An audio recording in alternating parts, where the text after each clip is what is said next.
Bom dia a todos os irmãos desse momento, transmitido ao vivo pela TV FEB.com.br, canal 3.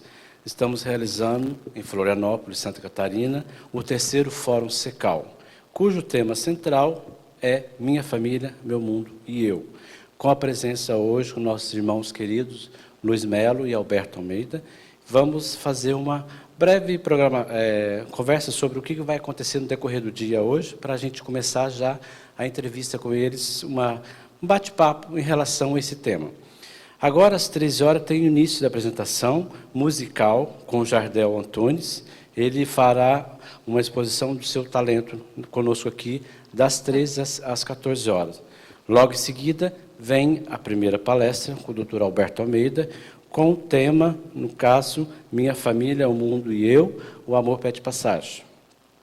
Logo em seguida, temos um coffee break, e logo em seguida vem o Luiz Melo com a segunda palestra. E, sendo assim, vamos fazer uma apresentação dos dois rapidinho, só para a gente ter uma base, para quem ainda não conhece, mas acho meio difícil, né? Mas, no curso, a gente fazer uma pequena release de cada um aqui. Alberto Almeida nasceu em Belém do Pará, espírita de berço, envolveu-se no movimento espírita muito jovem, fazendo parte da juventude do Centro Espírita Ivan Costa.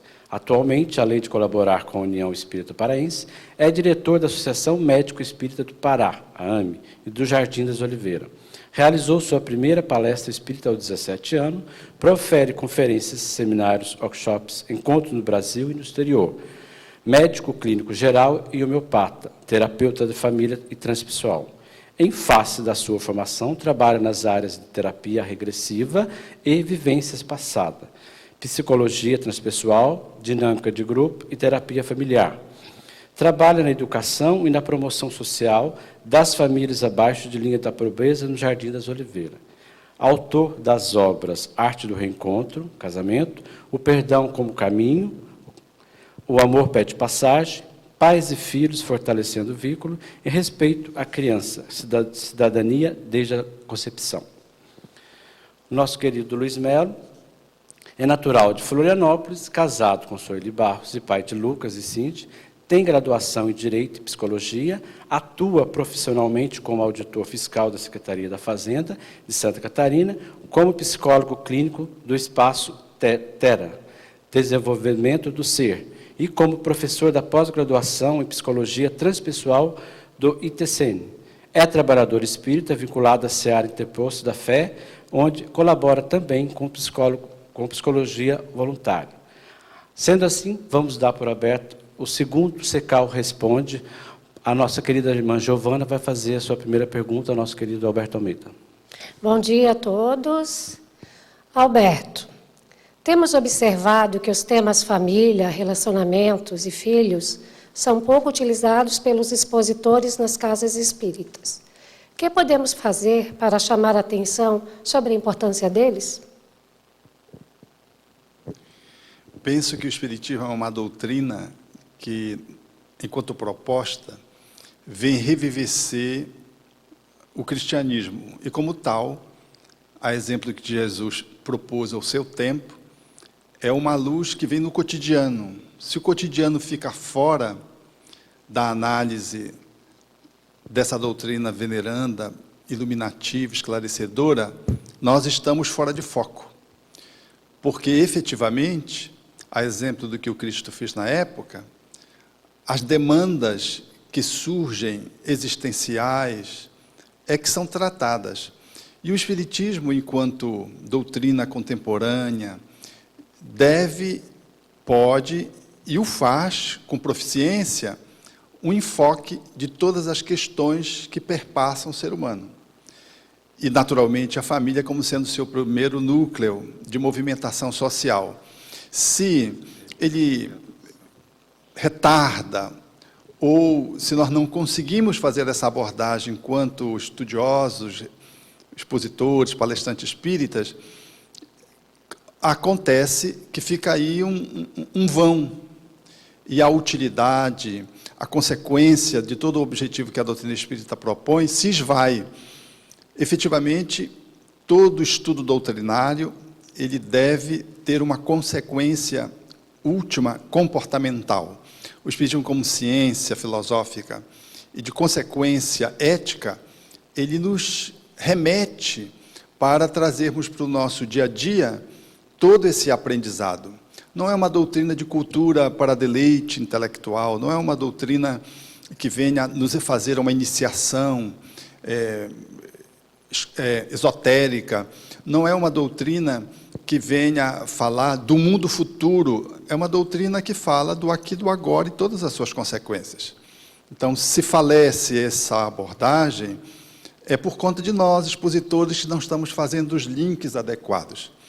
Nada mais do que permear a família nas suas várias nuances, com a doutrina que tem uma perspectiva de análise muito abrangente, muito integral, do que fazê-la nas reflexões, nos estudos de grupo, nos colóquios, nos seminários, nas conferências, porque para isso a doutrina espírita surgiu. Surgiu com o objetivo de resgatar esse homem para que o seu cotidiano possa ser melhor, para que ele possa se transpor, se superar, crescer.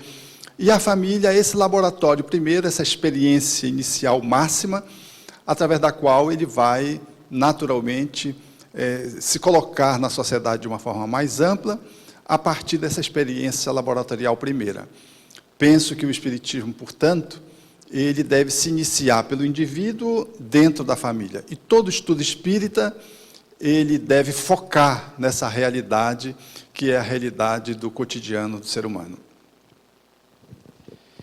Agora vamos fazer uma pergunta ao nosso querido Luiz Melo. Luiz, qual a visão espírita sobre os órfãos e adoção? Qual o primeiro passo para aqueles que querem adotar? Bom dia, é uma alegria imensa estar participando desse segundo Secal Responde, aqui com a presença do Antônio, Giovana e do Alberto. Gostaria de dizer que entendo exatamente da forma como o Alberto colocou, de que a doutrina espírita, embora a gente fale muito de desencarnados, dos desencarnados, dos espíritos, mas a doutrina espírita é uma doutrina encarnada, ou seja, a ideia da doutrina espírita é trazer a luz espiritual para essa dimensão, né? Muitas vezes a gente se equivoca achando que espiritualidade é sair daqui para ir para algum lugar. Eu mesmo já achei alguma vez que era dessa forma, até que em determinado momento a doutrina foi me esclarecendo, me amadurecendo, e eu fui percebendo que essa luz do esclarecimento espiritual, esse sentido mais profundo da existência, ele passa a fazer sentido verdadeiro quando ele vem, quando ele é encarnado, quando ele vem para essa dimensão. E esse assunto que foi colocado pelo Antônio é um assunto sobremaneira importante. Nós temos, por exemplo, conhecimento de vários casais que não conseguem engravidar e têm um desejo e têm uma motivação muito grande para ter filhos e vão buscar, então, naturalmente, o caminho da adoção, que no Brasil a gente pode considerar que a adoção ela é bem organizada, tem um sistema único, um cadastro, tem um trabalho da justiça, tem um trabalho dos assistentes sociais, das casas-lares, então é um trabalho bem organizado.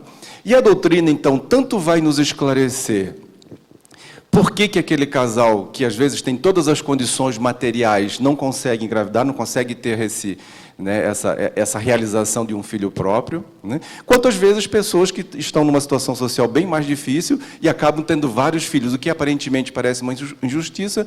Os esclarecimentos da doutrina a respeito das leis de causa e efeito, da reencarnação, vai nos dar uma clareza a respeito da necessidade desses espíritos de fazer uma experiência ou a outra. Sobre a adoção, Antônio, uma coisa que eu gostaria de colocar, embora a gente não tenha tempo para se aprofundar, é a postura dos pais que estão adotando. Muitas vezes, os pais que estão adotando, os pais adotivos, na maior das boas intenções, eles às vezes se colocam numa postura de salvadores daquela criança, como se eles fossem, por exemplo, assim, pessoas que vão ajudar aquela criança que está lá numa casa-lar, né, que a família desestruturou ou que já foi deixada para adoção desde o início, e tomam uma postura de como se fossem superiores. Eu vou lá, vou salvar essa criança e agora eu vou trazer ela para a minha vida, vou adotar ela, vou ser pai e mãe do coração. Isso é muito importante que, nesse momento da adoção, esses pais tenham a seguinte compreensão, que essa leitura é uma leitura que tanto é coerente com a nossa doutrina, quanto é coerente com as constelações familiares de Bert Hellinger, um terapeuta alemão considerado hoje um dos maiores terapeutas vivos. É a postura de que, ao nós adotarmos uma criança, nós devemos fazer em benefício, principalmente da criança, e não em nosso próprio benefício. Parece, às vezes, um pouco diferente falar isso, porque os pais estão com aquele eu quero ser pai, quero ser mãe. É lindo, é bonito, é humano, é sensível, né? É um sonho muito bacana. Ter uma família é uma das coisas mais extraordinárias que a gente pode ter nessa existência. Mas quando nós vamos fazer a adoção muito mais para preencher uma necessidade muito minha do casamento do casal, como se aquilo também fosse uma tábua de salvação para aquele casamento, para aquele casal, isso pode causar alguma dificuldade, porque essa criança já vem para esse contexto familiar com um peso muito grande. Então, na verdade, a postura mais espiritualmente, vamos dizer assim, equilibrada, é adotar essa criança no sentido de qual é o benefício, o que é melhor para essa criança nesse momento, né, em benefício dessa criança, que naturalmente o benefício da criança acaba também sendo o benefício dos pais adotivos. E outro, para encerrar essa resposta, e outra questão muito fundamental: os pais adotivos devem adotar essa criança honrando os pais biológicos. O que é uma coisa que muitas vezes não acontece. Os pais adotivos se colocam numa postura de superiores aos pais biológicos, porque os pais biológicos não deram conta de criar, a família desestruturou, ou às vezes aconteceu que o pai foi preso, a mãe faleceu, ou a família é muito pobre, ou a criança foi dada desde o início da adoção, e os pais adotivos entram nessa postura e vão criando esse filho, vamos dizer assim, desprezando as raízes biológicas, as raízes naturais dessa criança, e isso não dá certo. Então, a postura desses pais adotivos deve ser sempre essa postura assim, em honra aos pais biológicos. Mesmo que ele não venha conhecer os pais biológicos, porque foram aquele homem e aquela mulher que, em determinada situação, se uniram, né, e trouxeram à existência um corpo que permitiu uma alma reencarnar num momento fantástico, importante para aquela criança. Então, para aquela criança, o pai e a mãe biológicos vão ser sempre as referências mais importantes, porque foi através deles que essa bênção da reencarnação veio. Se os pais adotivos tiverem sempre essa compreensão de honrar, de criar aquela criança em nome, em honra aos pais biológicos, que por uma situação qualquer não conseguiram completar essa educação, com certeza essa adoção vai ter muita chance de ter um sucesso afetivo, espiritual e familiar. Obrigado. Pegando um gancho nessa pergunta do Luiz, doutor Alberto, hoje a família homoafetiva está aí. Como que o senhor veria, o que o Espiritismo poderia falar sobre esses pais do mesmo sexo na adoção hoje dos filhos?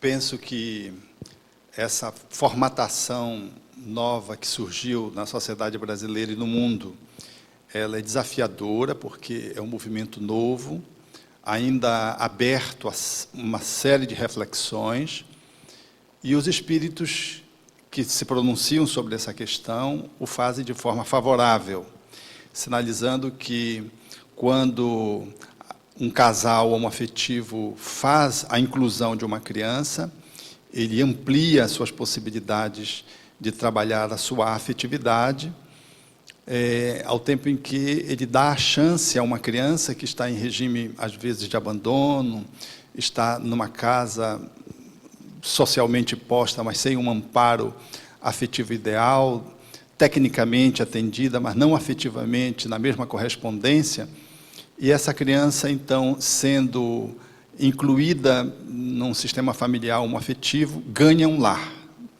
O Espírito Camilo, especialmente, através da psicografia de Raul Teixeira, faz isso de uma forma muito categórica, essa afirmativa dos benefícios que acontecem com um casal homoafetivo que faz essa inclusão de uma criança. Quando em Catanduva, aquele casal de cabeleireiro assumiu aquela criança, que ficou muito propagado na mídia e com muito debate, a juíza que fora chamada a se pronunciar fizeram a menção de que, efetivamente, aquela criança tinha sido oferecida dentro de uma listagem de casais para adoção, a mais de uma dezena, mais de 2 dezenas de casais heterossexuais que não quiseram, porque ela era pobre, negra e mulher. Ela tinha aproximadamente 6 para 7 anos. E que aquele casal, que era de cabeleireiros, assumiu. E a reportagem faz um esquadrinhamento do cotidiano da criança e dá-se conta de que ela tinha ganho um lar. A cidade passou a reverenciar esse casal, porque efetivamente é muito desafiador fazer uma adoção de uma criança que está em idade mais avançada, porque ela já viveu muitos processos de desprezo, abandono, violências. E quando é uma criança socialmente já marginal, reclusa, negra e do sexo feminino, essa complexidade ela se triplica. Então a gente vê o quão é importante, o quão é fundamental nós observarmos o ser humano na sua dignidade completa e o quanto o bem pode ser produzido, formatado a partir de casais que não são convencionais na atualidade, mas que hoje recebem os benefícios, inclusive, da legislação para fazer isso e o fazem com esses desdobramentos positivos que nós temos observado. Quero crer que também essa é uma questão que vem ao encontro, notadamente, dos casais homoafetivos masculinos, para atender a questão da criança em regime de adoção. Os espíritos afirmam a Kardec que o órfão existe para que possamos nos servir de pais, exercitarmos esse papel de paternidade e de maternidade. E esses casais, eles se prontificam e hoje dão-nos exemplos de que, nesse caminho que é tão desafiador da adoção, tem muitas reentranças e que precisamos, e com muita maturidade, fazê-lo, eles se prontificam, fazem, e nós temos, então, minimizando esses abandonos que nós encontramos na nossa terra brasileira, que quem ainda não visitou, visite, uma casa que recebe as crianças que estão em regime de solitários em relação à paternidade ou à maternidade, que não estão com competência de assumi-la, seja por violência, por droga, por morte, por crime, ou simplesmente por abandono, e a gente vai entender o significado de um processo de adoção e a complexidade, tanto mais quanto maior a idade da criança, e, sobretudo, quando esses espaços, às vezes, eles ficam como quase que um depósito de crianças, aguardando a misericórdia social e a generosidade de alguns corações que possam fazer esse movimento para minimizar essas dores desses espíritos que guardam sofrimento incomparáveis, porque ter um lar e pai que já não nos ama muito, ou que não nos trata com tanto afetividade, já é um drama. Agora imagine não ter o lar, ou ter sido abandonado, ou não ter conhecido seus pais, ter passado de um lar para o outro, ter sofrido violências sexuais e estar ao relento, por assim dizer, institucionalizado. É muito desafiador, é muito difícil. Então, a família homoafetiva, na fala dos espíritos, ela ganha a chancela da composição de um lar. Bom, estamos ao vivo aqui, direto de Florianópolis, pela TV FEB, Canal 3, com um bate-papo aqui com o Luiz Mério, o Alberto Almeida, para quem está abrindo agora o site, né, da FEB e assistindo. Bom, vamos agora a outras perguntas, porque foram várias perguntas enviadas pelo e-mail, né? A gente selecionou algumas aqui, eu e a Giovana vamos estar fazendo agora o bate-papo. A gente faz, eu faço uma, ela faz outra, e a medida vai. Eu vou fazer para o senhor agora. Qual a responsabilidade dos pais na orientação de um filho que, desde a primeira infância, já nota um comportamento difícil?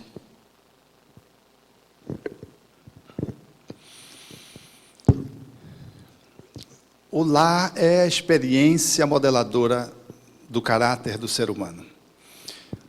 E, efetivamente, quando surgem espíritos que trazem dramas, complexidades, trazem processos desafiadores, o lar ele precisa estar muito bem equipado. E o casal recebe isso como uma proposta através da qual ele também se candidata a fazer os seus avanços internos. Porque uma boa família não é uma família que tem espíritos tudo superiores. Uma boa família é aquela onde a gente está conseguindo crescer dentro dela. E é aquela que a gente merece ou precisa. E uma família vai bem não é porque não tem problema. Uma família vai bem porque ela supera problemas. Então, receber uma criança que traga uma deficiência mental, ou que traga um distúrbio neurológico grave, ou que traga um autismo, ou que traga desde cedo um transtorno da ansiedade ou da hiperatividade, do déficit de atenção, por exemplo, receber um espírito nessas condições, para os pais, é um momento muito significativo na vida dessa família. Porque se o espírito traz essas dificuldades, o que isso não representa para os pais enquanto processo de crescimento? Não há processos aleatórios. E quando essa circunstância se dá, esses pais normalmente estão incursos e inclusos nesse processo, muito frequentemente antes de reencarnarem, num planejamento da sua própria família, na qual eles incluem esses desafios, seja porque são cúmplices de desequilíbrios nos quadros mais graves, seja porque amam e aceitam receber um espírito amado na posição de filho para ajudá-los no seu movimento de autorrecuperação. Assim, um lar ele vai se beneficiar quando ele conseguir investir fundamentalmente no processo da amorosidade, da afetividade, da convivência, para poder fazer uma nova remodelação a partir do afeto, de princípios e valores que fizeram com que esse espírito fracassasse numa outra existência e traga essas sequelas manifestas através de transtornos psicológicos e emocionais ou orgânicos graves, colocando às vezes ele em regime de paralisia, em regime de dependência grave do ponto de vista orgânico. Qualquer que seja essa dinâmica, o acolhimento pela amorosidade numa convivência diuturna haverá de fazer o movimento de recuperação para esses espíritos que renascem e haverá de dotar esses pais de maior categoria espiritual no sentido do seu próprio aperfeiçoamento. Eu vi outro dia um casal que perderam uma filha da convivência pessoal de 15 anos, ela apenas mexia os olhos e sorria, nada mais fazia, e chorava, imóvel numa cama. E a mãe me dizia, ela foi um anjo na minha vida. E me dizia ao lado do esposo, ambos chorando. E ela dizia, eu não sei o que eu faço. Ela deixou de trabalhar, o esposo ficou trabalhando, para poder ficar ao lado da filha. E ela dizia assim, a minha filha me olhava, e eu sabia se ela estava com fome, se ela estava com sede, só pelo olhar, doutor. E eu fiquei assim impressionado como é que é esse refinamento da sensibilidade materna. Mas a criança alcançou 15 anos, fez uma hemorragia digestiva, foi para a UTI, naquele morre não morre, e ela, católica, disse, eu senti que Deus precisava levar minha filha, esse anjo. E eu entrei na UTI, tive um diálogo com ela, disse, minha filha, você conviveu comigo 11 anos, eu sei que está na hora de você ir, você pode ir. E ela disse, e aí caiu uma lágrima, porque ela estava num processo comatoso, torporosa, caiu uma lágrima dos olhos. Eu chorei muito, saí, minutos depois, a UTI vinha comunicar que a criança tinha falecido. E a mãe estava ainda muito sofrida e queria saber da minha percepção acerca daquela situação. O pelo quê daquela circunstância. Se a filha era um anjo ou não era um anjo. Então, várias perguntas no entorno disso se fez. E eu pude ali testemunhar, a exemplo de outras circunstâncias similares, o quanto uma criança que traz uma alteração grave representa para a família uma dinâmica de catapulta jogando a pessoa para as estrelas, porque não é só a criança que se recompõe, é os pais que aprendem melhor a ser pais. Vivenciam um processo de amorosidade, mesmo que a fala não esteja presente, mesmo que a criança não se movimente, mas os olhos, o sorriso, o balbuciar, às vezes é o suficiente para estabelecer uma comunicação, porque o ser é muito mais do que um corpo, é uma alma que está ali renascida. Então eu penso que desta situação, há outras que são menos desafiadoras, uma criança, às vezes, com uma certa índole negativa, com princípios de violência desde cedo, os pais precisam se revestir pelo processo da convivência, estreitar a amorosidade para terem a autoridade, porque a autoridade só se fundamenta em cima da afetividade. a fim de poder estar remodelando aquela criança, especialmente na primeira infância, para que mais tarde possa se obter resultados favoráveis na segunda e na idade da adolescência, e podermos ter um adulto que corresponda, mais do que da cidadania, um ser que seja do bem, que seja do bom, que seja justo. Então, tudo isso que acontece dentro do lar, na perspectiva espírita, nos remete sempre a valorizarmos a relação amorosa e a valorizarmos essa dedicação de pai e mãe, no sentido de esculpir valores e princípios que possam nortear o processo da educação dos filhos, notadamente desses filhos que tragam esses pontos cegos do ponto de vista espiritual e que reencarnaram exatamente para fazer o aprendizado. No fundo, tudo é aprendizado. E quanto pior é a lição, maior é o mérito quando nós superamos. Se me permite complementar, Alberto, além dos pontos cegos que cada alma traz ao reencarnar e vai ser um desafio para a família, acredito que também a gente precisa ter um olhar para os pontos cegos do próprio grupo familiar. Então, vamos imaginar uma situação onde que uma criança veio para aquele núcleo familiar, passou uma infância, né, normal, e em algum momento há um adoecimento desse ser. Seja um adoecimento orgânico, biológico, físico, ou vamos pensar aqui melhor num adoecimento emocional, algum transtorno psicológico.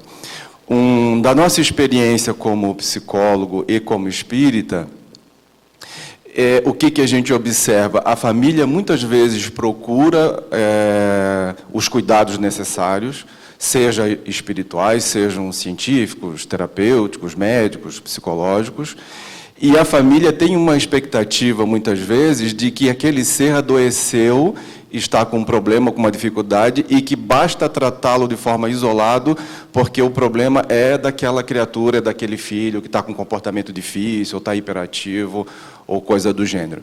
Então, é muito importante a gente perceber que a visão tanto espiritual quanto a visão hoje de uma psicologia sistêmica vai nos mostrar que o adoecimento nunca é individual, sozinho. O ser nunca adoece sozinho. O ser sempre adoece na relação. E é uma coisa muito difícil quando a gente atende algumas famílias, alguns pais, porque a expectativa de procurar assistência espiritual ou assistência profissional é de que alguém tem uma mágica que vai dar uma homeopatia, como o Alberto, que é homeopata, ou vai dar um outro remédio, ou vai fazer uma técnica psicoterapêutica que vai resolver o problema daquela criança, daquele jovem. E não funcionam as coisas assim.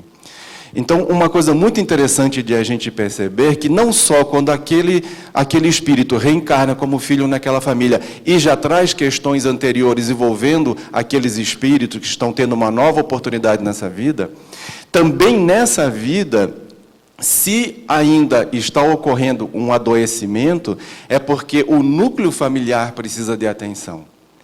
Então, essa postura é uma postura muito interessante, muito importante de a gente ter, porque traz para todos nós uma humildade, né? Que é aquela humildade de perceber de que aquele jovem que está indo lá, que está apresentando determinado sintoma, muitas vezes ele é, vamos dizer assim, o benfeitor daquele núcleo familiar.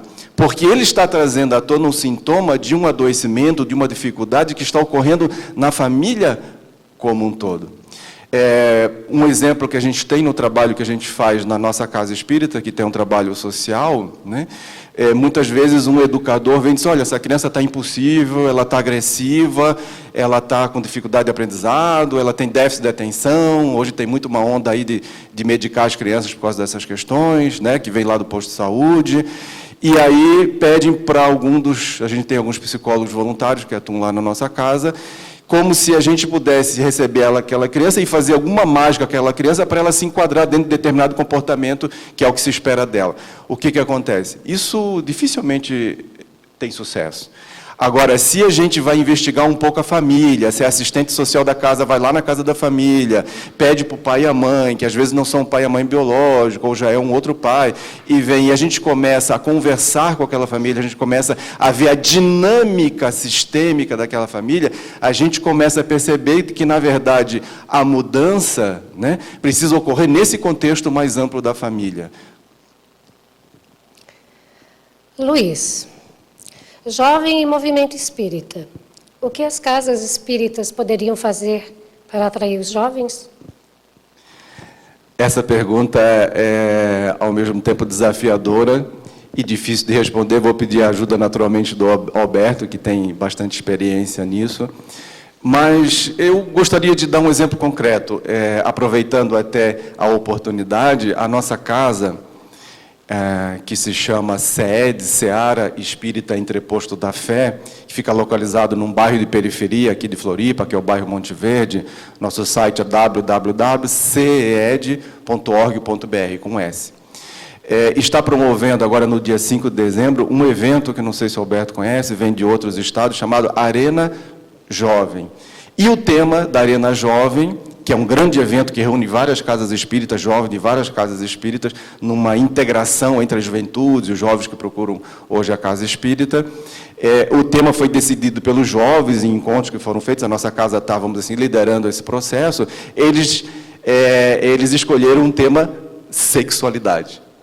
Então, como a primeira pergunta que o Alberto respondeu hoje aqui foi de que a importância da nossa doutrina tem um olhar sobre a vida real. Porque se a gente continuar nas nossas casas espíritas falando de um mundo futuro, muito preocupado com o nosso lar, bacana estudar todas essas questões no mundo extrafísico, etc., e nós não tivermos um olhar sobre a realidade que está agora nos desafiando, o jovem não vai se interessar por vir para as casas espíritas, né?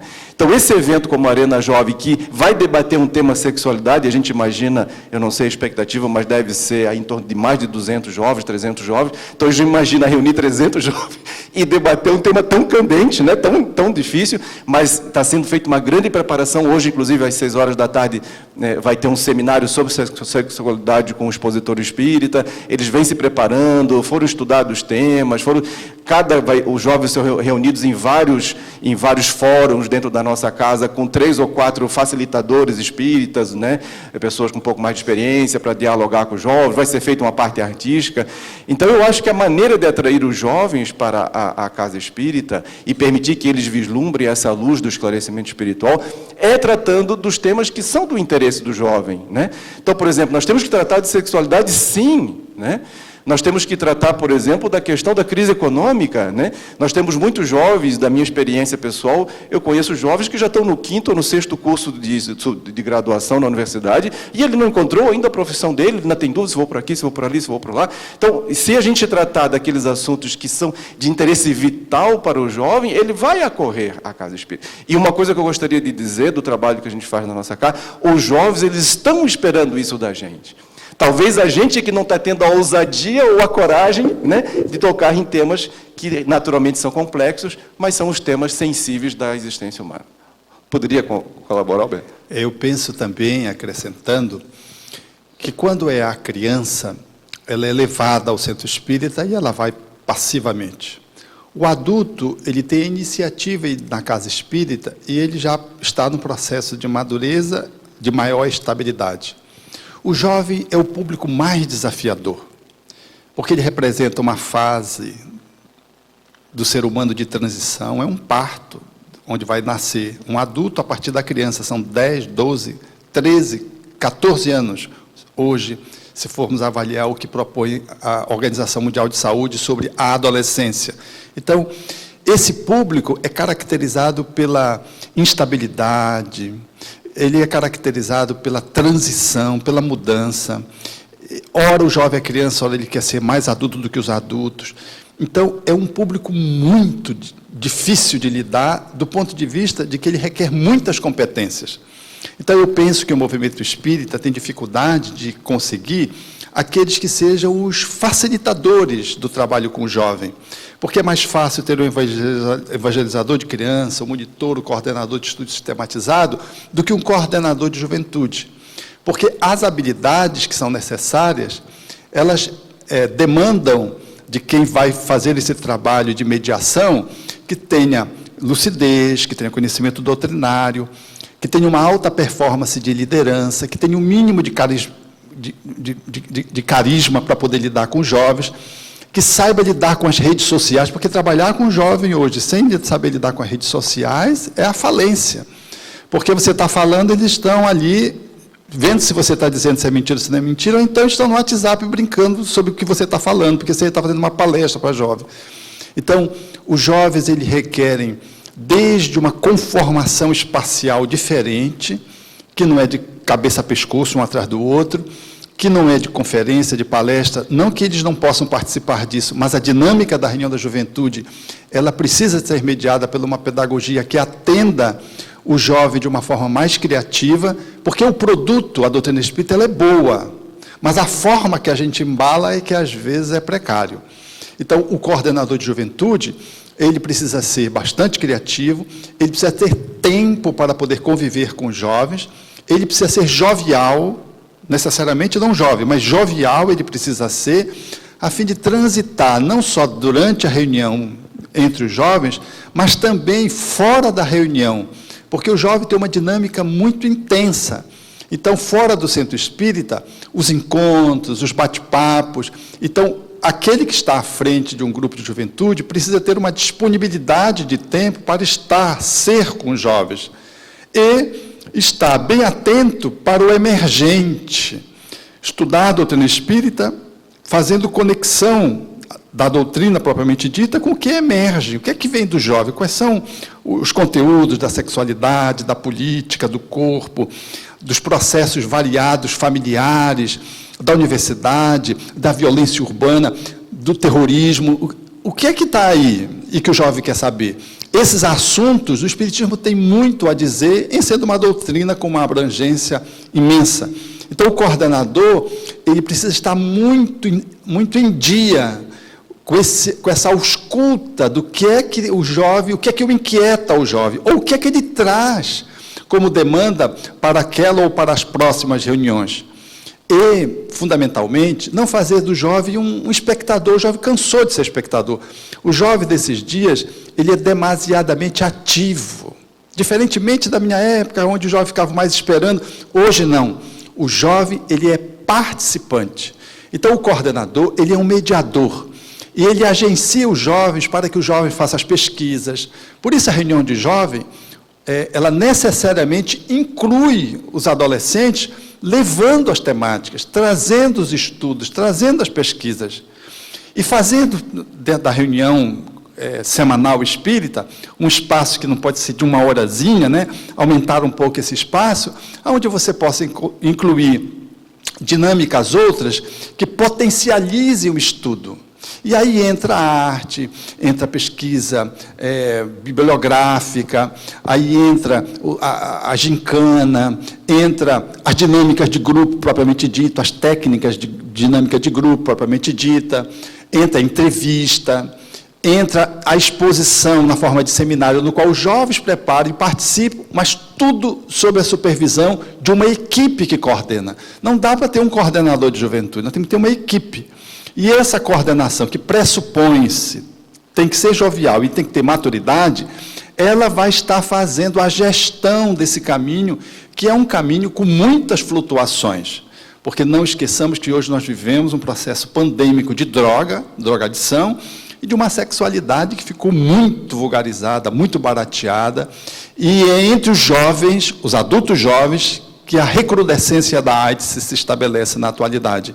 Então, esses coordenadores precisam estar muito atentos, porque essas questões que elas perpassam o mundo jovem, elas precisam também estar sob um olhar de cuidado daqueles que vão acompanhar o jovem na construção do estudo espírita, da reflexão espírita.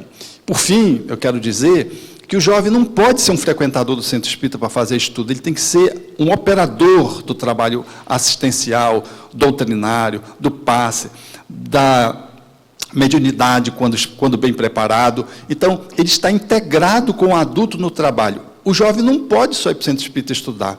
Ele tem que ser alguém que vai para a reflexão semanal de estudo, mas ele vai se integrando na casa, ao lado dos adultos, fazendo parte do grupo de trabalhadores e compondo com os adultos, do trabalho assistencial, do trabalho de recepção, do trabalho, tudo acompanhado pelos adultos. E alguns desses trabalhos, notadamente os de divulgação, de comunicação social, eles fazem com muito mais competência que os adultos. Então, esse novo olhar pedagógico, ele tem falhado no movimento espírita, e talvez por isso a gente tenha encontrado uma certa defasagem na frequência do jovem na casa espírita. Não é pela doutrina espírita, é porque os facilitadores eles estão dificultando. Pedindo autorização do Antônio e da Giovana, a resposta do Alberto também me trouxe uma série de outras reflexões. E uma coisa que eu gostaria de dizer, que essa fala do Alberto, que ainda bem que está sendo gravada, que o Secal faz um trabalho maravilhoso, vai ter o vídeo, vai ter lá no YouTube, com certeza a juventude da nossa casa vai aproveitar essas reflexões. O Alessandro, que é o nosso coordenador da juventude, mais a equipe que trabalha com ele, com certeza vai ver muito subsídio interessante para esse novo olhar. E esse evento Arena Jovem, fiquei feliz ao escutar a reflexão do Alberto. O tema não só foi escolhido por eles, mas as perguntas foram feitas por eles e vão ser distribuídas entre os grupos. Então, o que vai ser debatido não é o que os adultos acham que os jovens deveriam estar falando. É, de fato, a necessidade dos jovens. E eu concordo também com o Alberto, e quero reforçar aqui a ideia de que há de haver de nós, adultos, nós dirigentes, nós trabalhadores da Casa Espírita, uma preparação. Porque muitas vezes a pergunta que o jovem quer fazer a respeito sexual é uma pergunta tão íntima, ou tão, né, que às vezes a gente, não, mas esse assunto eu não posso falar na Casa Espírita. E eu penso assim, não há assunto que não se possa falar na Casa Espírita. Porque a Casa Espírita é uma casa de esclarecimento espiritual. O que vai ficar de fora? Não pode ficar de fora. Né? Se a gente for ver a vida de Jesus, ele não deixou nada de fora. Ele tratou de todos os assuntos, né, pertinentes àquela época, àquele momento, e deixou uma mensagem universal.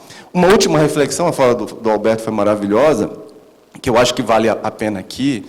Os estudos que eu tenho feito a respeito da questão do jovem de hoje demonstra que o nosso jovem de hoje, não é só no Brasil, é no mundo, está pouco interessado em religião, mas está interessado em espiritualidade.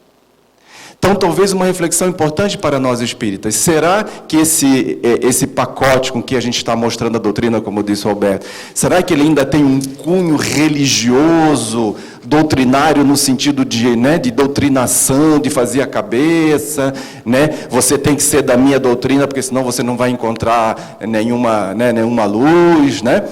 E o jovem hoje, no mundo inteiro, eles rejeitaram de um modo geral, a gente vê as grandes religiões do mundo, né? E o jovem não está mais interessado. Tem grandes religiões do planeta que a vocação, por exemplo, espiritual, tem que caçar as pessoas para entrarem lá, para poderem serem religiosos, né? Porque o jovem não quer mais. Mas outros estudos demonstram que o jovem está cada vez mais interessado no que se chama hoje, os pesquisadores chamam de espiritualidade leiga. Ele está interessado em espiritualidade. Ele está interessado em encontrar a verdade mais profunda de quem sou eu de verdade, qual é a minha natureza, qual é o fundamento da existência e da vida, né? Se existe um Deus, o jovem não quer mais alguém que diga, o Deus é assim, assado, você tem que fazer isso para chegar a Deus. O jovem quer ter a experiência de encontrar o Deus interno dele. Então eu gosto de uma frase que eu nem sei de quem é, de que a religião é uma garrafa com um rótulo. E a espiritualidade é o conteúdo daquela garrafa. O jovem ele não quer saber muito daquele rótulo, se é doutrina espírita, se é catolicismo, se é hinduísmo, se é budismo, se é Seishonoye, se é umbanda. Para ele, de um modo geral, ele até vai um pouco ali, ele é muito holístico hoje, é muito aberto, é muito interessado em várias coisas, né? Então, é uma reflexão interessante para nós, assim, no nosso movimento, nós estamos sendo religiosos nesse sentido de doutrinários, ou nós estamos, de fato, indo na essência do ensinamento do Cristo, que é essa busca interna e favorecendo o jovem para que ele encontre as respostas, né, dentro dele mesmo. Obrigado, Luiz. Doutor Alberto, conflitos conjugais. Em que momento o casal pode concluir que o melhor é a separação? Por que elas acontecem tanto? A conjugalidade, ela reflete uma relação de cada parceiro do par consigo próprio. É muito difícil nós convivermos conosco mesmos. Vivemos conflitos, questões que nós não examinamos, não fazemos o enfrentamento. Vivemos, às vezes, dicotomizados dentro de nós mesmos, apartados da nossa própria realidade. A gente acha que é de um jeito e de outro. A gente tem comportamentos que os outros identificam, que a gente não identifica. A gente tem tanta atrapalhação, demonstrando que a gente tem dificuldade de estar em conciliação consigo próprio. Então, se eu estou apartado de mim, divorciado nas minhas entranhas de mim mesmo ou comigo mesmo, como é que eu vou ser com o outro numa relação de conjugalidade? Então, uma relação fundamentalmente básica, como premissa para uma boa conjugalidade, é uma relação de auto-amor, é uma relação preliminar, pré-nupcial, ou seja, cada um consigo próprio num movimento de autoencontro. Mas isso é muito difícil, porque isso não é um curso que se faz para noivos. Isso não se faz de improviso. Isso requer uma escolha, e requer fazer um caminho, requer fazer um processo de persistência.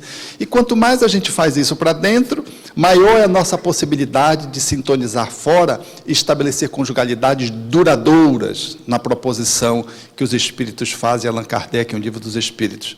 Então, o acasalamento, eu penso que as separações elas se multiplicam porque a gente não dá conta de lidar nem com a gente, quanto mais com o outro. Aí vem uma crise financeira, vem uma crise física, vem uma crise sexual, vem uma interferência espiritual, vem um apelo externo de um outro parceiro, uma outra parceira, vem um ciclo vital que se encerra da menopausa, ou nasce um filho, e a gente não consegue lidar com essas questões. Então, a conjugalidade, eu penso que ela demanda-nos numa relação interna. E ser com outro numa viagem de conjugalidade requer permanentemente que eu lide com o outro olhando para mim, não só para o outro, mas também para o outro. Olhar para mim, porque sempre o inferno na relação conjugal é o outro, que não me atende, que não é como eu quero que ele seja, ou que ele não é do jeito que eu imaginava que ele era. Então, eu estou me relacionando com uma imagem que eu criei do outro, e às vezes vice-versa.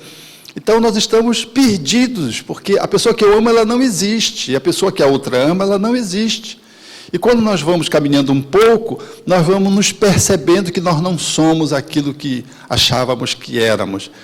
Tratar essas desilusões, que é muito frequente no início do acasalamento, tratar as questões de superação, outras que emergem nos casais, que às vezes fizeram um planejamento para se encontrarem, comporem uma família, e que emerge alguns conteúdos a partir da relação com o outro, porque é o outro que acorda aquela memória, uma memória pendente do passado, e poder lidar com isso, como isso sendo algo que surgiu, e que é bom para que possamos fazer a transposição e a superação, requer conhecimento espiritual, requer paciência, requer estar disponível para fazer uma caminhada. O outro, quase sempre, é o nosso personal trainer da alma. Ele vai nos habilitar a sermos melhor. Mas se eu quero que o outro se encaixe comigo, seja do meu jeito, aí a situação fica muito difícil. Então, a conjugalidade, por conta de todas essas demandas que eu estou aqui alinhavando, en passant, ela acaba por desaguar num processo separatório, porque de todas as relações, a mais difícil é a relação conjugal, a mais desafiadora, porque é uma relação de intimidade sexual, física, emocional, psicológica, geográfica, você deita na mesma cama, e não sonha os mesmos sonhos, como diria o poeta inglês. Então, ela é muito desafiadora. Às vezes, nós transamos para não ter intimidade. As pessoas fazem sexo porque é difícil ser íntimo um com o outro. Então, por quê? Porque ser íntimo com um outro é se desvelar. Tirar a roupa, qualquer um hoje faz, e para qualquer revista e ganha dinheiro. E hoje está na moda, e cada vez mais na moda de uma sociedade erotizada que valoriza muito o corpo. Mas desvelar-se para o outro, dizer que está com medo de ser abandonado, de estar com receio de ser rejeitado, de que tem medo de se mostrar como é, isso é muito difícil. É muito difícil fazer isso com alguém que está convivendo conosco. E às vezes está 5 anos, 6 anos, 10 anos. Então eu penso que o casamento é uma das relações mais ricas que o ser humano tem para crescer. Numa sociedade descartável, a gente abre logo mão do outro. Porque é mais rápido, entre aspas, é mais fácil, e é do ponto de vista do imediatismo. E eu fujo de mim, fujo do outro. Mas não é mais profundo, não é mais eloquente, não é mais espiritualizante, não é. Agora, chega um determinado momento que a relação ela esgotou-se. Chega um determinado momento que nós começamos a nos desrespeitar. Chega um determinado momento onde houve a falência do nível da conjugalidade. Kardec define muito bem a conjugalidade, o casamento, como a união de amor e como a união de sexos. Às vezes, se você não consegue manter essas duas leis, o casamento acabou. Você pode manter uma aparência. Então é melhor, é mais legal, mais legítimo, e por isso Kardec inclui no Evangelho segundo o Espiritismo o divórcio, efetivar uma separação que de fato já aconteceu porque o amor não foi suficiente para manter uma conjugalidade, do que ficar fazendo de conta que. Então, o divórcio é uma lei humana que vem dar legalidade a um processo separatório que, do ponto de vista da relação entre dois seres, entre duas almas, isso já se estabeleceu. Isso é ético. A indissolubilidade do casamento não é uma proposta do Espiritismo.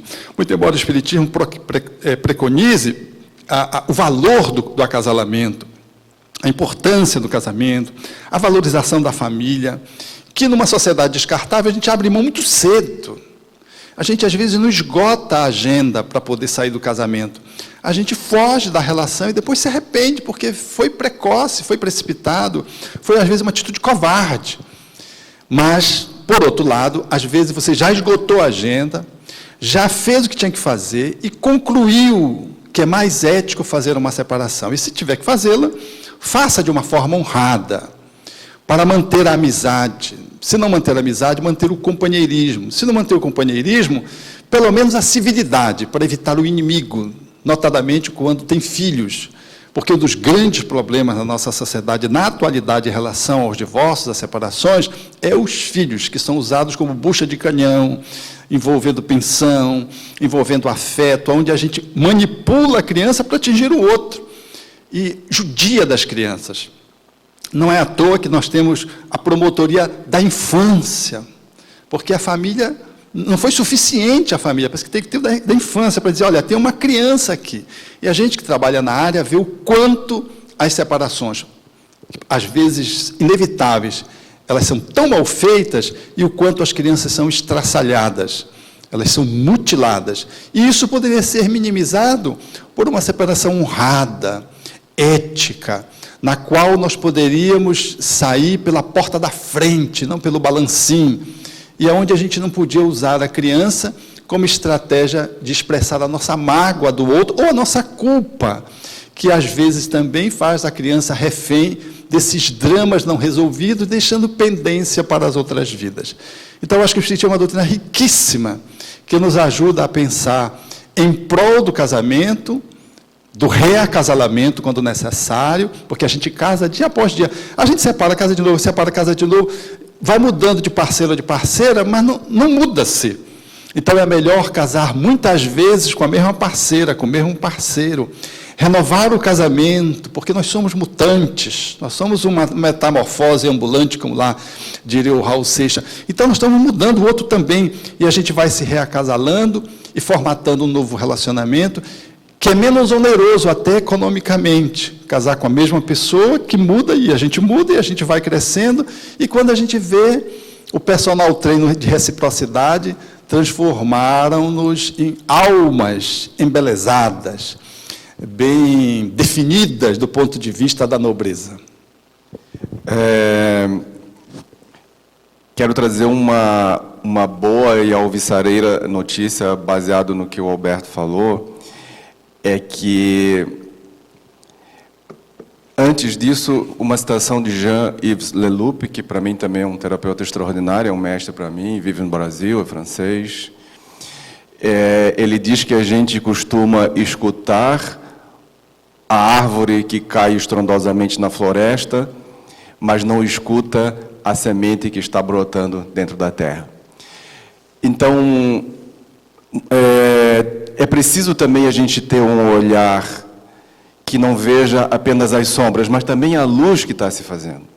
No Brasil existe uma luz a respeito exatamente do tema que o Alberto explanou. Eu não lembro bem o nome do juiz, alguém me corrija talvez se souber, se não me engano é Sami Stork, alguma coisa assim, mas falando, vai ser possível pesquisar no Google direitinho sobre ele. Ele é um juiz brasileiro que recentemente foi até a Alemanha, e esse juiz, ele fez uma formação de constelações familiares, que é uma ferramenta que eu uso, o Alberto estava me dizendo agora há pouco que também utiliza, que é essa terapia criada pelo alemão Bert Hellinger, e ele está utilizando esses conceitos de uma abordagem sistêmica sobre o sistema familiar e não as peças isoladas, né? Ele está utilizando na mediação familiar. Então, por exemplo, essa questão que também me toca muito profundamente, que eu gostei muito de Alberto ter lembrado, que tem um conceito até jurídico chamado alienação parental, que é quando na separação a criança fica sendo joguete em duas pessoas que estão feridas e estão tentando ferir, né, e jogar bomba para cá e joga bomba para lá, né? E ali no meio tem alguém que está sofrendo, né, os estilhaços dessa bomba. Então, olha que interessante, um juiz brasileiro que foi fazer uma formação que é mais uma formação da linha terapêutica e trouxe esses conceitos que hoje, inclusive, ele está sendo considerado um pioneiro do direito sistêmico, que tem também um olhar da chamada justiça restaurativa. Até então, a nossa justiça era mais uma justiça punitiva, teve um problema, vamos lá, então a justiça entra quando não tem mais jeito para punir, ou para dizer quem que ganhou, quem que perdeu. E esse olhar, que é um olhar, no caso da família que está com uma dificuldade, e é preciso fazer uma mediação no casal, e muitas vezes, nesse processo de mediação, o casal se entende. Ou fica mais claro que naquele momento é mais interessante a guarda compartilhada, né? Ou que houve outras questões que o casal não olhou, né, o marido e a mulher não olharam, e a partir daquele momento passou a olhar. Então é interessante, e isso eu gostaria de deixar como um estímulo, a gente também precisa olhar aonde que está surgindo a luz. Aquela sementinha que está brotando, para que a gente possa, puxa, mas olha que interessante, vamos lá pesquisar isso, vamos aprender com isso, porque a doutrina espírita não é uma doutrina do isolacionismo, é uma doutrina aberta, né? É uma doutrina que acompanha a ciência, disse Kardec. É uma doutrina filosófica, que filosofia é reflexão, não tem pontos fechados, né? Então, para nós espíritas, nesse trabalho grande, vamos dizer assim, desse trabalho de transição para esse ser humano melhor que está emergindo, é interessante que nós espíritas também, vamos lá, onde é que tem um recurso, onde é que está surgindo uma luz, vamos lá ver, vamos estudar, vamos ver, será que isso pode trazer para cá, para a gente colaborar? Será que nós também temos o que colaborar com o que está acontecendo lá? Luiz, ter uma família estável, com paz, é sem dúvida desejo de todos.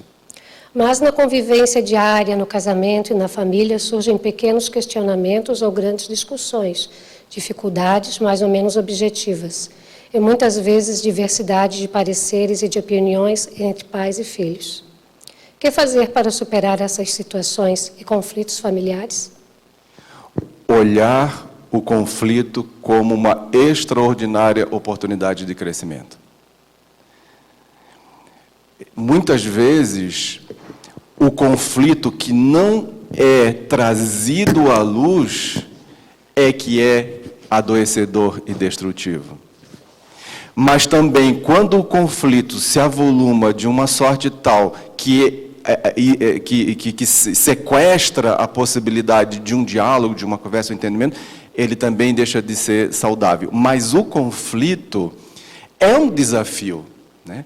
Não haveria crescimento para nenhum de nós outros se não houvesse os conflitos, né? A crise, como hoje a gente fala que o nosso país está numa crise política, econômica, social, etc.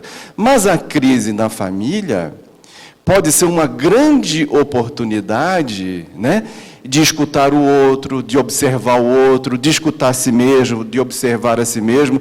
Então, eu diria assim, para pais e filhos, não vamos nem fazer de conta que a nossa família é aquela propaganda de margarina, que só na propaganda de margarina que pai, mãe, todo mundo bonitinho, todo mundo arrumadinho, tudo perfeito, só existe nas propagandas de margarina, né? Não vamos fazer de conta que a nossa família não tem pontos de vista diferentes, não tem conflito de gerações, não tem questões ligadas à afetividade, né? etc. E tal. Vamos permitir, né, que essas questões venham à luz. A gente só pode lidar com aquilo que temos consciência. Se a gente fica o tempo todo também evitando nos posicionar, não vou falar nada porque eu não quero trazer conflito, muitas vezes isso vai se acumulando, lá na frente vai surgir um conflito muito maior, né? Mas, por outro lado também, se o conflito está tão grande que a convivência está difícil, onde já existe o desrespeito, né, a agressividade, então eu diria assim, vamos buscar ajuda. Existem muitos recursos à disposição das pessoas, inclusive gratuitos, né? E eu gostaria de aproveitar também e dizer para nós espíritas muitas vezes, por uma distorção talvez do pensamento do que seja a nossa própria evolução, achamos que nós não devemos buscar recursos fora, né? Tem espírita que acha que tudo resolve com passe e água fluida, né? Passe e água fluida são bênçãos divinas, são ajudas dessa dimensão maior, né? Mas também existe psicólogos, existe terapeutas, existe, né, cuidadores. Então nós também precisamos. Eu conheço situações de certas famílias espíritas, por exemplo, que o casal mantém uma aparência de casados e dorme em camas separadas dentro de casa e lá fora vão fazer seminários sobre a família. Esse tipo de distorção nós não podemos repetir mais, né? Nós somos espíritos que acredito, não sei se o Alberto concorda, nós somos espíritos que estamos ao encalço de Jesus há muito tempo. Quem está no movimento espírita não está conhecendo Jesus agora, né, o grande coordenador desse movimento planetário de evolução. Não, a gente já vem buscando Jesus e nós já tivemos experiências em outros caminhos espirituais, né? Nós não podemos trazer para a doutrina espírita, para esse evangelho confortador, né, para esse evangelho redivivo, coisas que a gente já fez dentro da aparência, né? Então faço bota aquela capa de santidade e eu não quero. Não, se a gente está com dificuldade, tem conflito, tem dificuldade na família, e eu não estou lidando com isso, por que não buscar ajuda? No atendimento fraterno da casa espírita, ótimo, mas num consultório de terapia também. Isso é verdade. O passe agressificado é o complemento. Tem hoje a parte biológica que a gente tem que cuidar. Bom, partindo já para o encerramento, doutor Alberto, mais duas perguntas para a gente não ficar muito atrasado, porque logo à tarde a gente tem a continuação, né? Por que nossas maiores tristezas e desavenças encontram-se na família terrena? Em nosso meio de amizade, essas tristezas estão aumentando? Será o depurador do planeta? A família, ela apresenta esse conteúdo de conflitos porque é o espaço de maior intimidade. Mas os conflitos estão fora. O homem-bomba que está lá, está dentro de casa também. Ele se mata, matando os outros. E quantas famílias têm suicidas hoje em casa, que se matando, silenciosamente, ameaçam matar os seus pais depois de angústia, de culpa, de tristeza. A violência que está fora, está dentro de casa também. A depressão como um mal que se estabeleceu mundialmente posto, ela perpassa as nossas relações familiares. O medo exterior também, ele é o medo interno daqueles que vivemos em casa. Então, o lar é o grande exportador desses caracteres para a vida comum. Não há nada fora que não esteja dentro. Isso é um processo que se estabelece de forma sistêmica e de forma, numa linguagem neurológica, holográfica, ou seja, na orelha eu tenho o corpo inteiro, eu posso tratar o corpo só na orelha. A parte fala do todo.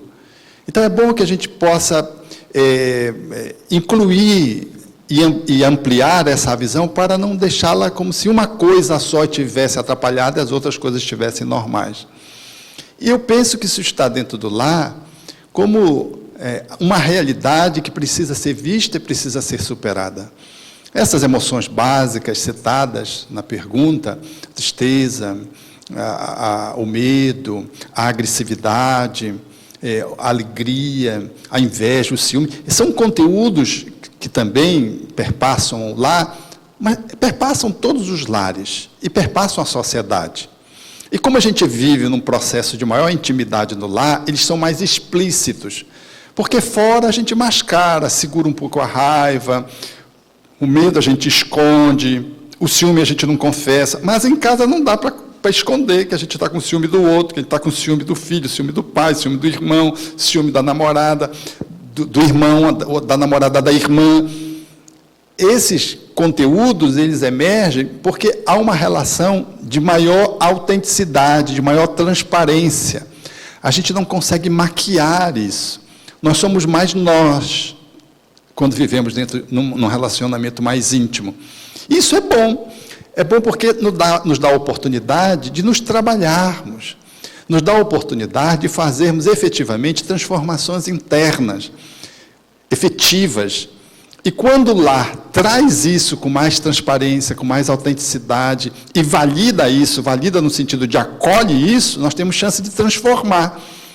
E de nos transformarmos em seres cúmplices uns dos outros, nesses movimentos de transposição, de superação dessas encrencas que nós trazemos. Não é ruim ter ciúme, ter tristeza, agressividade, medo. O que é ruim é a gente ter e esconder. Ou ter, e um tem em relação ao outro, diz, não, mas você é mais do que eu, fica aquela competição para ver quem é mais ou quem é menos. Isso é ruim, é uma relação fragmentada dentro de casa. Um bom relacionamento doméstico, que preconiza a intimidade, a cumplicidade, a reciprocidade, nós somos um com o outro. Eu digo, eu tenho um ciúme mais do que você precisa me ajudar. Eu me excedi agora, diz o esposo para a esposa, diz o irmão para o irmão. Um é mais egoísta, usou a roupa do outro, que o outro ia usar, escangalhou a roupa do outro, e pode colocar, o meu pé é maior que o teu, eu escangalhei o teu sapato, mas eu me comprometo com você, então vai a negociação, para que a gente possa ir aprendendo a lidar, porque é em casa que a gente aprende a ser gente.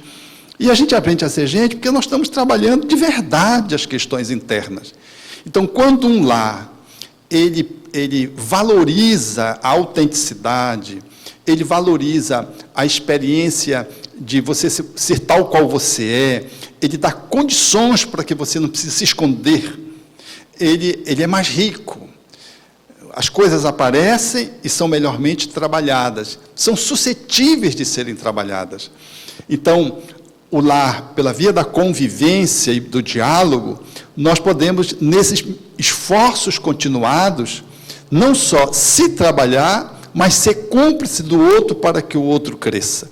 Dando feedback para o outro, não só de que ele escangalhou o sapato, mas de que ele tem cuidado com você nisso ou naquilo, porque a gente não é uma coisa boa ou ruim, a gente é uma mistura disso tudo. Estamos em processo de crescimento, estamos em transição também.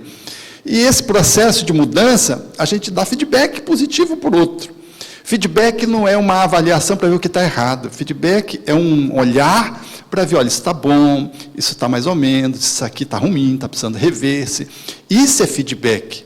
Ter um olhar que é emocional, que não é só técnico, intelectual, mas um olhar de cumplicidade, onde eu estou vendo, estou dando para o outro também a minha percepção de que, em nome do meu amor, eu reconheço que você está muito agressivo, mas eu reconheço que você é muito solidário, eu reconheço que você extrapolou no seu ciúme, mas eu reconheço também que você é disponível para mim aqui e acolá.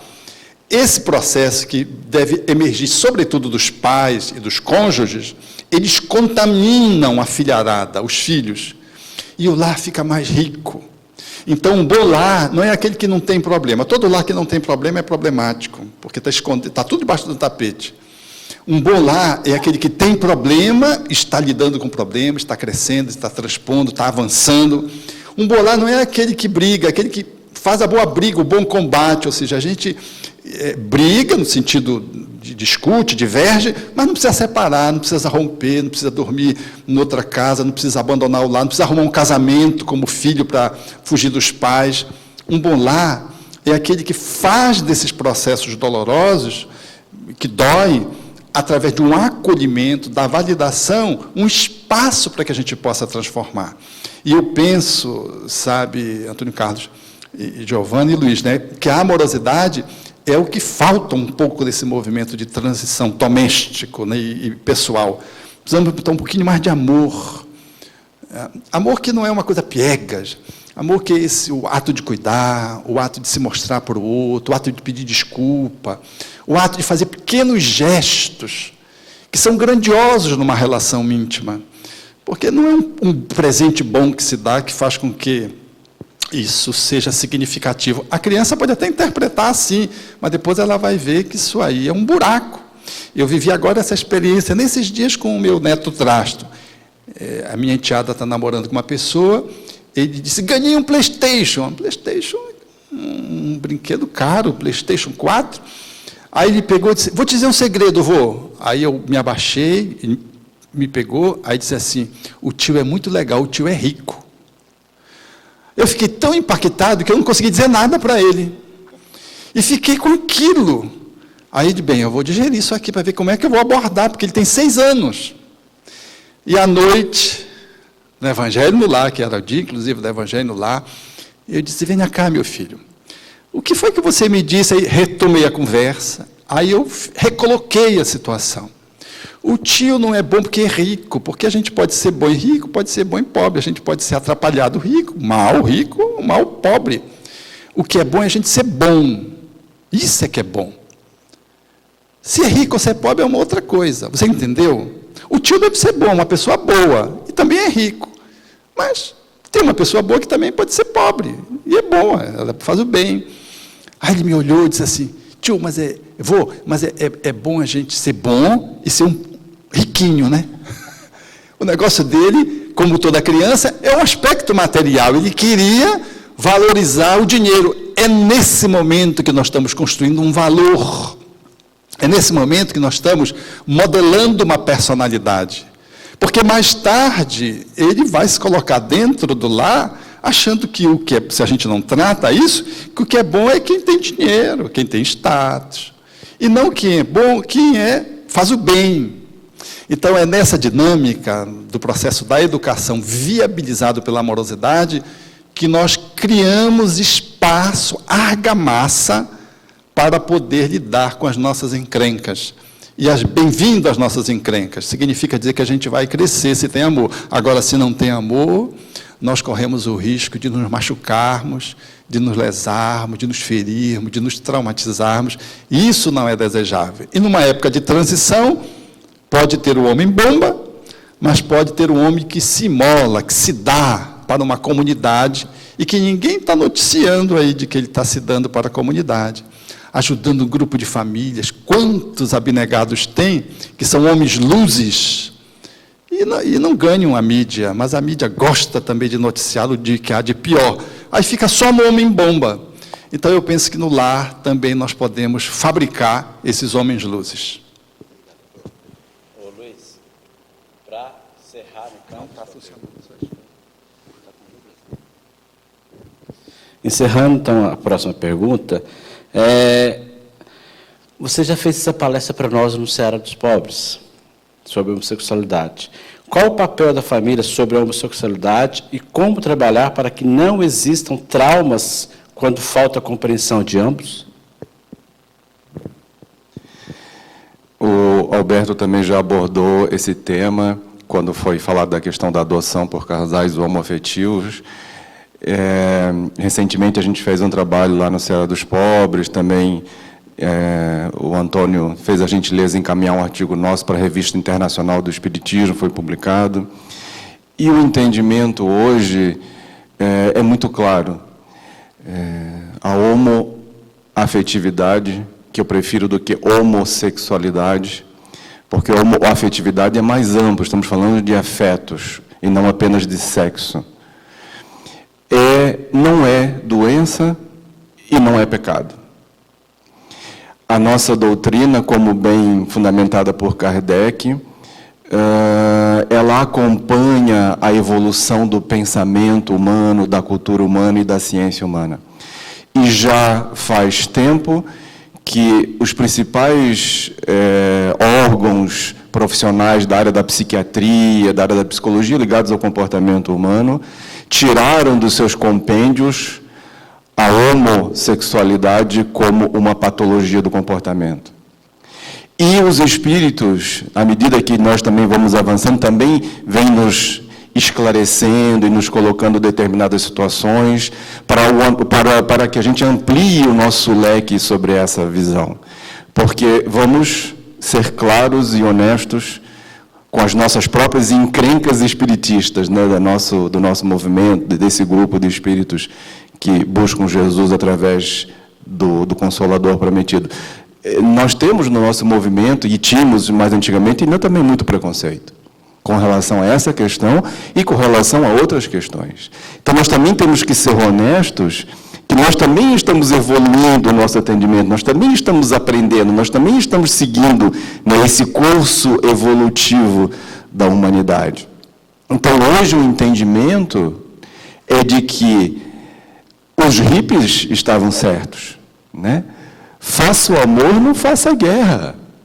Então, se as pessoas estão se amando com respeito, né, com dedicação, com carinho, né, estão construindo algo positivo no mundo que ainda existe tanto desamor, quem pode ser contra?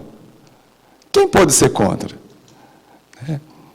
O que a gente não aceita é um adulto se relacionando com uma criança, porque aí a criança não tem discernimento para fazer escolhas.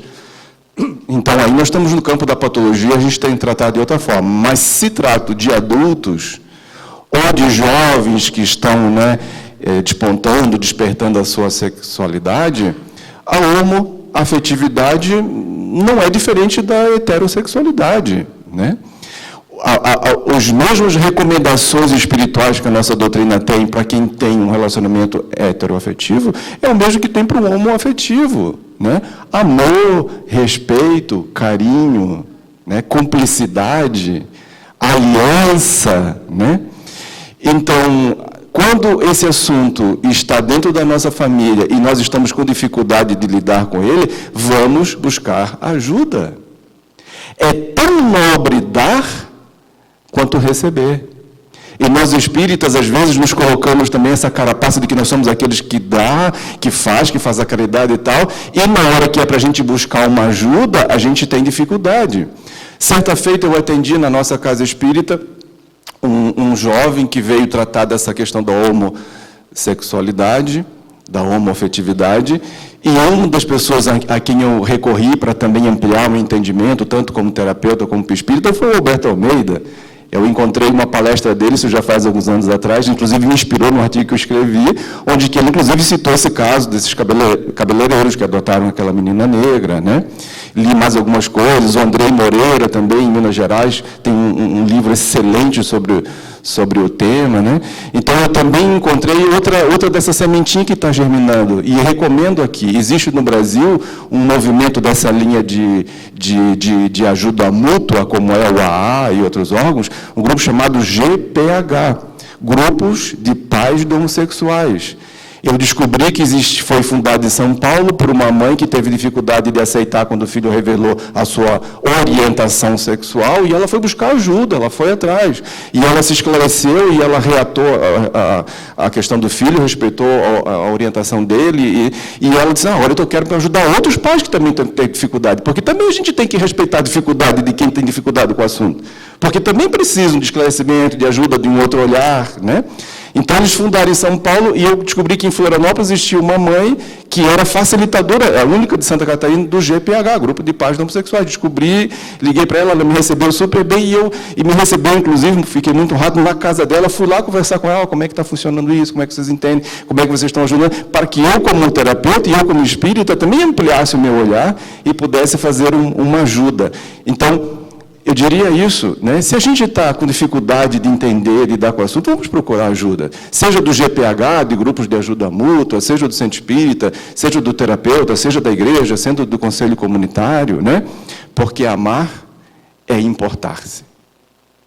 Então, se eu me importo com o outro, eu tenho que me importar do jeito que ele está vivendo. Qual é a opção que ele está, qual é o caminho da felicidade que ele está encontrando, né? Ele está indo bem por aqui, ele está feliz daquele jeito, né? Se eu me importo com o outro, eu me importo menos com a minha visão sobre como o outro deve ser, né? Então, se a gente pensar nesse amor, como disse o Alberto, não aquele amor piegas, idealizado, mas aquele amor humano, verdadeiro, sensível, olhar para o outro, eu vou me importar com o outro, né? E reportar significa apreciar o outro do jeito que ele é. Falta nas nossas famílias, como no nosso mundo, e isso eu tiro da fala do Alberto também, apreciação. Nós somos especialistas em depreciação. Tanto é verdade que recentemente a gente fez um trabalho sobre o Setembro Amarelo na nossa casa, com a colaboração do psiquiatra Fabiano Valério, também colega espírita, e nós fizemos um exercício de apreciação. Uma pessoa dizer para ela, o Antônio, poxa, no que eu gosto no Antônio, e quanto é difícil para nós dizer o que a gente gosta no outro.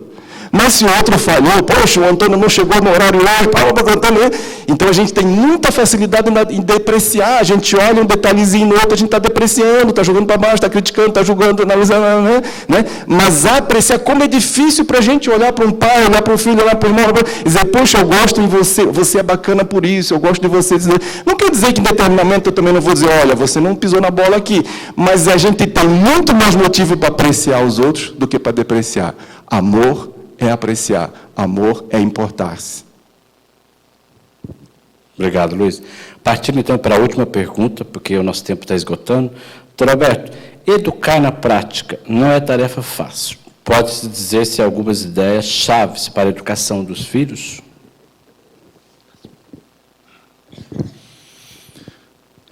Penso que educar, nós perdemos o viés, Kardec, de que é uma tarefa fácil. Porque os Espíritos dizem que educar não é tão difícil quanto possa parecer. Mas hoje a gente tem a educação como um processo desafiante. Eu acho que nós nos perdemos de nós mesmos, aí ficou difícil. Mas quem não se perdeu de si próprio, e eu acho que isso acontece muito com algumas pessoas, o processo de educação ela não é tão difícil quanto possa parecer. Essa é a fala dos Espíritos lá, Kardec, no Evangelho segundo o Espiritismo.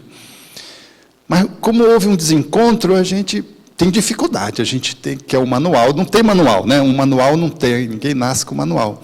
Porque o que serve para um filho não serve para o outro, não serve para um terceiro. No outro tem que dar uma pegada mais forte, no outro tem que soltar e empurrar, no outro tem que segurar porque ele quer muito. Os filhos não nascem com manual de educação, e a gente, habituado a lidar com as coisas que tem manual, a gente tem dificuldade. Mas a gente não tem um manual para lidar com nós mesmos, né? Então, a dificuldade se complexifica ainda mais abrangentemente. Mas tem algumas coisas que eu penso que são básicas e que servem para todos os processos e para todos os filhos. Precisamos estabelecer espaço de convivência, estar mais tempo com os nossos filhos. Isso é muito importante. Ser com eles, estando com eles. Nós precisamos otimizar tempo. Nós, às vezes, gastamos muito tempo fora para ganhar recursos para eles. E, às vezes, tudo que a gente ganha e oferece não nos substitui junto a eles. Então, eles têm as coisas, têm o PlayStation, mas não tem o pai, não tem a mãe. Tem a babá, tem a enfermeira, porque os pais trabalham bastante para ter recursos, mas não tem o pai, não tem a mãe, que são insubstituíveis num processo de relacionamento familiar. Não dá para botar uma babá substituindo você, um PlayStation não substitui um filho. Isso é prática terapêutica que nos revela essa realidade. Então, às vezes, é melhor ter um nível econômico menor, mas ter mais convivência, mais chegada. Nesse processo, portanto, da convivência, o diálogo é fundamental para construir um processo de educação. Diálogo reflexivo, portanto, que envolve uma escuta, uma fala, trabalhar-se. Eu citei o exemplo do garoto, que eu não consegui responder na hora. Eu poderia ter respondido, mas eu fiquei tão impactado que eu tive tempo de segurar para dizer 7 horas depois o que eu precisava dizer para ele. Amadureci, saí do meu impacto, me trabalhando, a surpresa de uma colocação de uma criança de 6 anos, para depois chegar e colocar para ele já de uma forma melhormente trabalhada. No diálogo é assim, não é, eu não vou atacar você. O diálogo que tem vencedor não tem diálogo. O diálogo é um processo de construção, onde eu ouço, escuto você, devolvo para você o que você me disse já trabalhado. Às vezes interrompo aquela fala porque me exasperei por demais. Às vezes eu entrei num colapso e peço um tempo para você, e vou retomando esse diálogo depois. É um processo.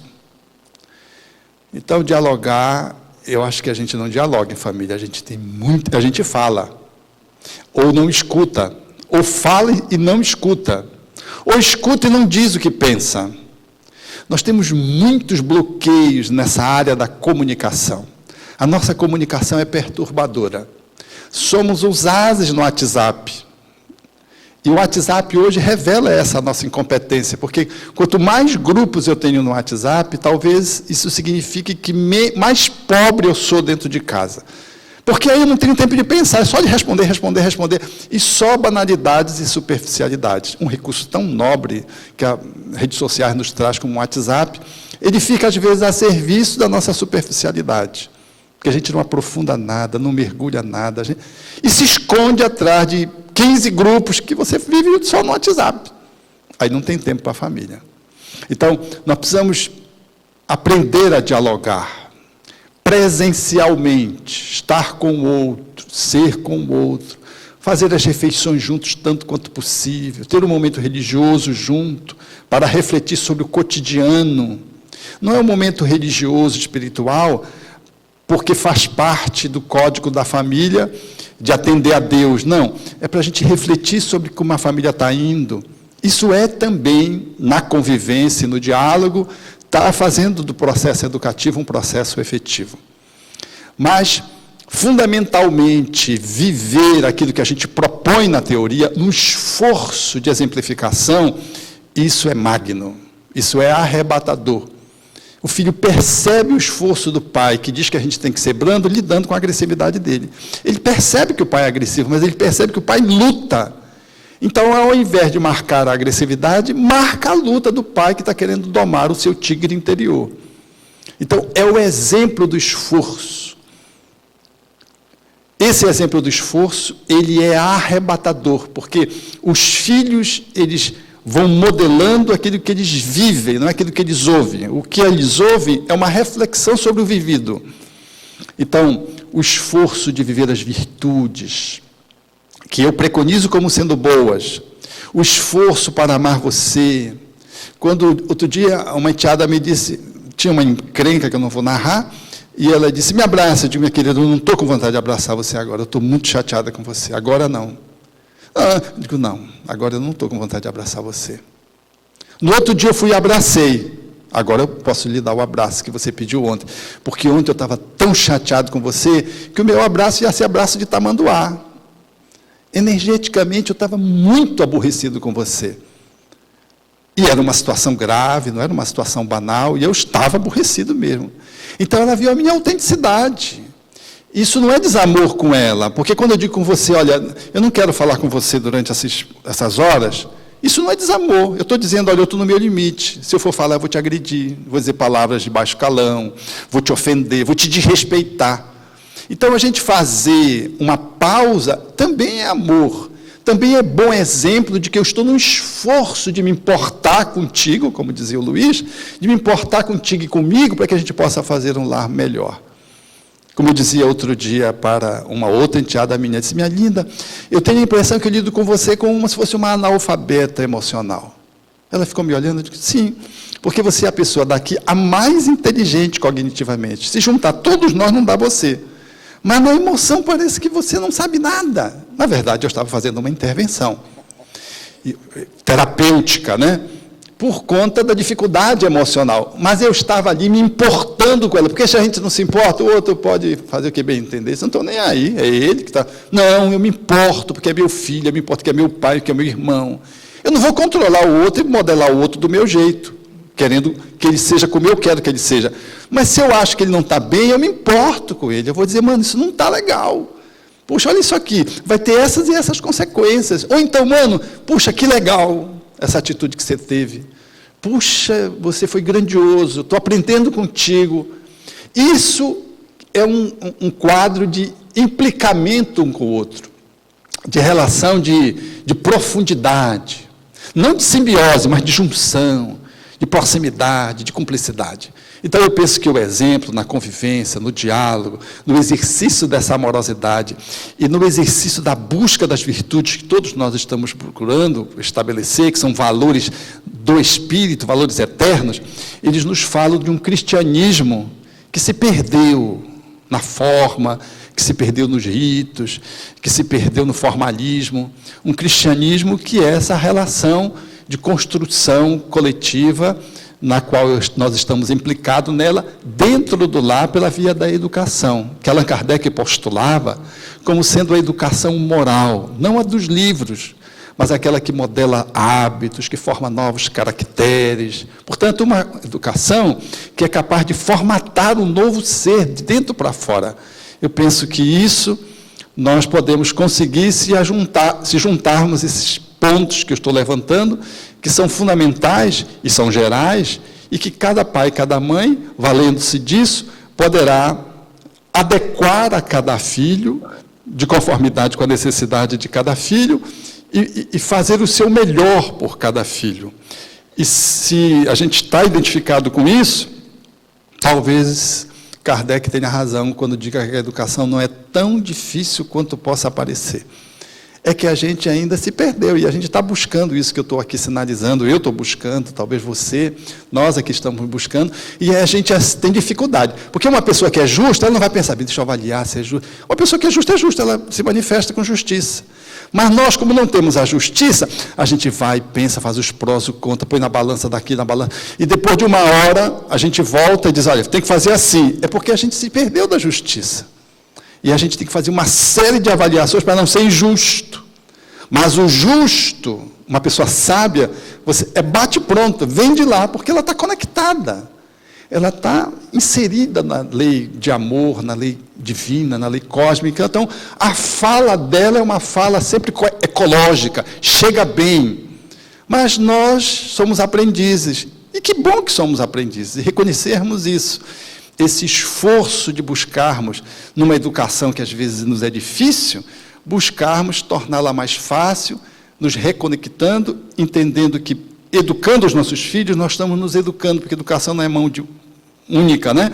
Educação é um processo que nos envolve a todos. Nós estamos também aprendendo a ser pais. Para finalizar, como dizia a minha